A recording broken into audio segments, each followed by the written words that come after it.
दिव्यांगांच्या विविध मागण्या अनेक दिवसांपासून प्रलंबित आहेत. या प्रलंबित मागण्यांसाठी दिव्यांग जनसंवाद फाउंडेशनच्या वतीनं आज जिल्हाधिकारी कार्यालयावर मोर्चानं जात हल्लाबोल आंदोलन करण्यात आलं.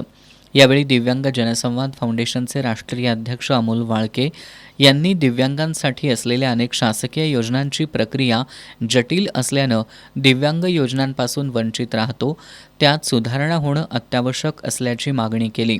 असंघटित दिव्यांग संघटनेचे राज्याध्यक्ष प्रकाश सरनाईक यांनी दिव्यांगांच्या घरांमध्ये जबरदस्तीनं बसवलेली स्मार्ट मीटर तात्काळ हटवून दिव्यांगांना वीज बिलात 50% सवलत द्यावी अशी मागणी केली.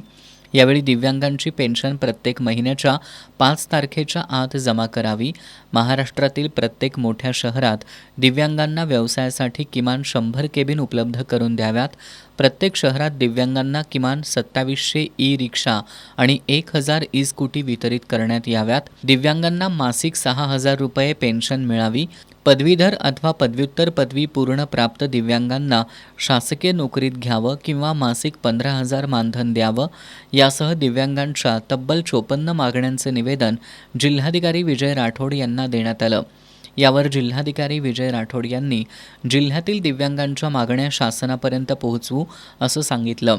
यावेळी जनरल कामगार संघटनेचे राज्याध्यक्ष अभिजित ढवण, दिव्यांग जिल्हाध्यक्ष विवेक पाटील, कार्याध्यक्ष अक्षय सुर्वे, शहर प्रमुख करण माळी, संजय पाटील, सागर कांबळे, पुणे जिल्हाध्यक्ष राहुल बोडखे, सचिन पोतदार, जी.आर. कांबळे, सुभाष शिंगाडे, मार्तंड कांबळे, जयसिंग वडगावे आदी उपस्थित होते.